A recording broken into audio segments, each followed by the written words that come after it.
I know. There was petitions. It's so exciting. Everyone's very passionate still. Very about passionate. The show. What did you think of the end of McDreamy? Well, I mean, he'll never end in me.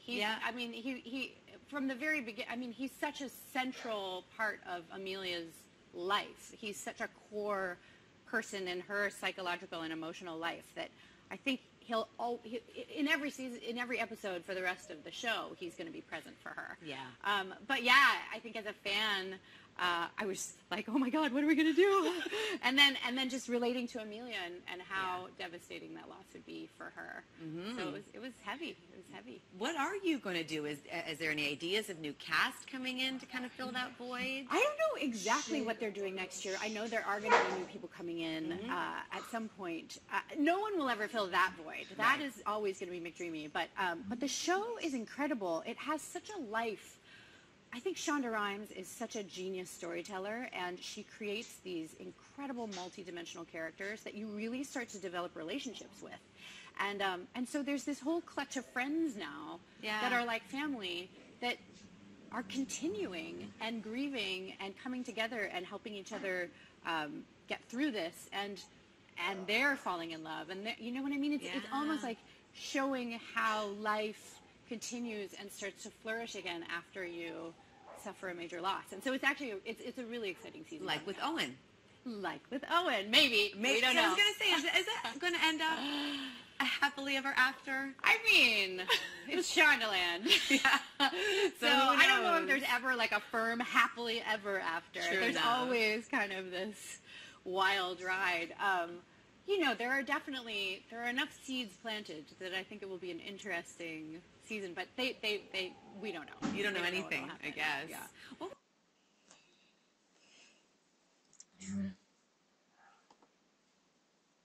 reaction like to you when McDreamy died? Did people come up to you and were, expressing their grief? Oh my gosh, I think I was in a shop yesterday, and this woman kind of came up to me and she was like, I can't believe it happened. I was devastated. And it's real to me, which, I mean, it's real to so many of us. That's right. So, so you've become a counselor for people, a little for bit. viewers. We talk it out.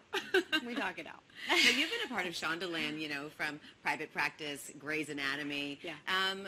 What do you make of this massive success that's become of Shonda Rhimes? I think, first of all, she's a genius, and she channels something from above.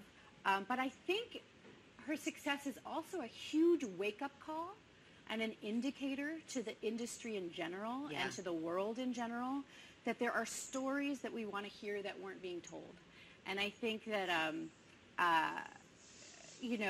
stories about that represent the world as it actually is, including women, including people of color, including, all different people of all different types of walks of life. And I think we were kind of in a situation where a lot of television was this kind of, white upper middle class male, and you didn't see yourself reflected. And so I think she's mirroring us back to ourselves, and it makes us feel very passionate. We're suddenly like, yes, those are my friends. That's my family. I want to be a part of this conversation. And so I think she just showed us what we were craving. I've said it before, I'll watch anything with Shondaland on it now.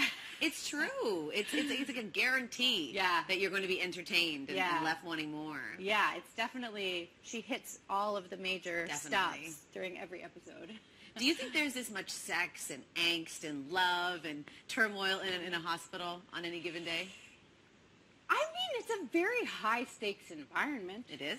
It's like when Love Actually, they're in the airport, and it's all these, like, big, huge moments. But hospitals, too. I mean, people are being born, people are dying, people are experiencing huge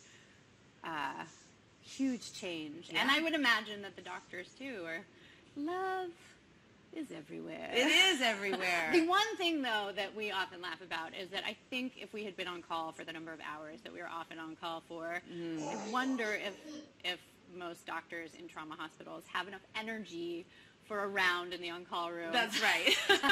After working like 3 shifts in a row. True enough.